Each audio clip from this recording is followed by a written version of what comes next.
Spider-Man 2, one of the greatest comic book movies of all time. But did you know there is another cut of the film? Spider-Man 2.1, an extended cut, was released direct to DVD in 2007, with an additional 8 minutes of extended footage. And it released in theaters for the first time on September 27th, 2025. Viewers checking out this video at the time of that release, I highly recommend checking it out on the big screen. I love this cut of the film and find myself going back and forth between watching 2.1 and the theatrical cut on my Spider-Man 2 rewatches. So in this video, I'm going to talk about the new additions that Spider-Man 2.1 brings to the table, why some of the scenes were cut, and how I think this version of the film significantly adds to an already amazing movie. The first of the major extended scenes is Peter's birthday party, in which we get more of Harry speaking with Peter. He expresses some of the same hatred that he has for Spider-Man as in the original, but in this version of the scene, he pauses and apologizes to Peter for bringing it up on his birthday. I want this guy dead. The same way you want the guy who killed your Uncle Ben dead.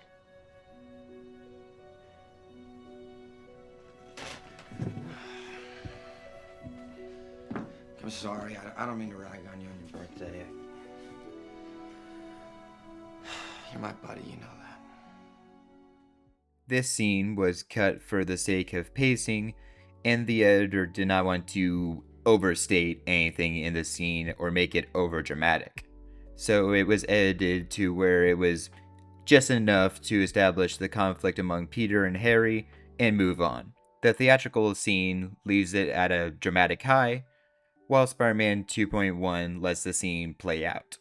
I see the value in that, but I do think that the small change shows that despite Peter and Harry's friendship becoming more distant between movies, Harry still cares about Peter as a friend. The theatrical is fine, but Harry can come off as resentful the whole movie, while this shows a bit of Harry's humanity, between him wanting to hunt down Spider-Man. Also, Peter gets Happy Birthday sung to him. The Happy Birthday song was copyrighted at the time of Spider-Man 2's release, and it did not even enter the public domain until 2016. So the Happy Birthday song is here and not in the theatrical cut because they probably didn't want to pay the license for the Happy Birthday song. That's fair. And now for the one change scene that I do not really care for, the elevator scene. In the 2.1 version, the man on the elevator with Spider-Man is revealed to be part of a PR firm and gives Spider-Man sales pitch ideas. Can I riff for you? Can I come up with a couple ideas for you? Just what my company would do? Let's see what I got. How about a children's book? You could have like Charlotte's Web, but without the pig. You know, that kind of thing. How about a line of hammocks? Because it's kind of a web thing. You could do a men's cologne called Thwip. It is not an awful scene, but I could tell that it was improvised. And this is coming from a guy who loves improv. And it makes the scene drag a bit. Director Sam Raimi mentioned in the audio commentary that he had multiple versions of the elevator scene. There was at least 25 takes. He thought they were all hilarious, and the hardest decision was to pick one. The scene in the movie was the first take, and in my opinion, the first take was the best. I personally find the simple joke in the original elevator scene to be more effective and amusing. That said, they teased that they probably could have come out with an entire reel of just the takes on the elevator, and I would be down to see that. The train scene is extended, as well as Spider-Man and Doc Ock's fight after the bank robbery, where they crash inside of a building, fight around the room for a bit around a screaming librarian, and then back outside the window, which is pretty sweet. This scene was actually never completed until this cut of the film. The scene was shot, but they ran out of post-production budget to finish it during the original cut. A prime example of even big mainstream productions needing to stay on budget and not always able to afford everything. And now my favorite new scene of Spider-Man 2.1, in which Mary Jane talks to one of her friends And I can't be the only one that thinks that her friend almost looks like Gal Gadot, but with better acting. MJ announces her engagement, and to her surprise, her friend surprisingly objects. Mary Jane goes on to share how her father always told her that she would never find someone to love her, telling her that she would never be worth anything and never be wanted by a man. So she was marrying John Jameson basically just to prove her own father wrong. MJ's friend calls her out on this and gives an honestly beautiful description of true love. Do you really love this guy? Very much. Very much? I mean, if you really love the guy, then the answer is, do I love him? I adore him. He's my comfortable Afghan. He's all I can think about.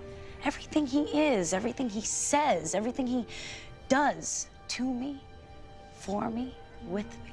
He makes up for all the grief and pain I've ever had. And in the dark of the night, he is there. That's the answer I need. Not just, I love him very much. I could not find many reasons for why this scene was cut, besides that on the DVD audio commentary for Spider-Man 2.1, producer Laura Ziskin explained that there were girl scenes written for the movie, but as the film went on, they figured the movie would be mainly a boy audience, so most of the quote-unquote girl scenes were lost in the shuffle. Which is unfortunate because, to me, this scene ultimately provides a little more context for Mary Jane's character. Mary Jane gets a bad rap in these movies, and sure, it is a little annoying how she goes from guy to guy and back to Peter a couple of times throughout the trilogy, but in this extended scene, I can see a little where she's coming from. When a girl does not have a loving father, that is going to affect how she looks at relationships. The friend's speech on love also provides a little more context to MJ's awkward back and forth between choosing John and Peter, and culminating in her not showing up to her own wedding at the end of the film. I always thought it was a little extreme for her to leave her fiancé at the altar for Peter, but once it is realized that Mary Jane probably pondered what her friend advised to her and related it to Peter, her actions make a lot more sense to me. Still feel bad for John and J.Jonah though, not gonna lie. And now for a quick speed round for a few more additions in Spider-Man 2.1 that are fine, but I can understand why they were cut.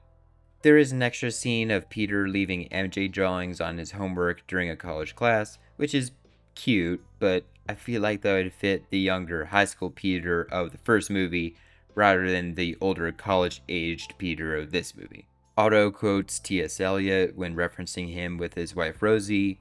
Raindrops keep falling on my head is somehow even cheesier.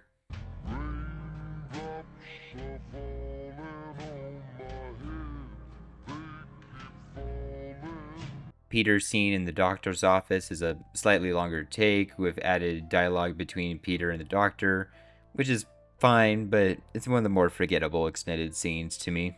And Peter's boss at Joe's Pizza says, "Go," differently. Go! Not quite as legendary as the theatrical. Go! Last but not least, we gotta talk about the one scene in this cut that probably many have seen.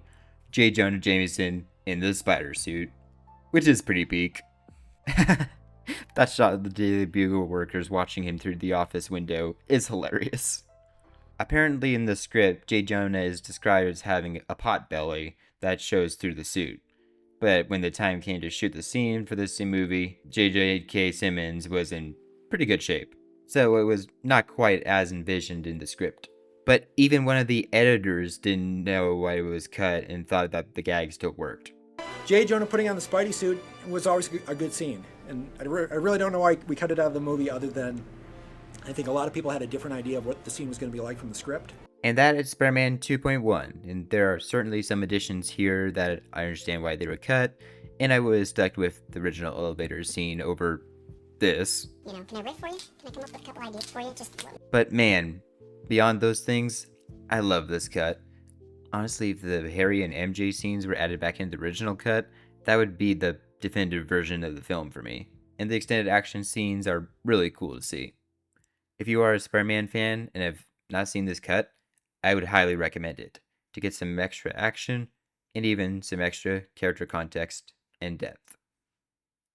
Before you see Spider-Man 3 in theaters, you have to see the all-new Spider-Man 2.1. Ladies and gentlemen, fasten your seatbelts. The all-new extended cut DVD.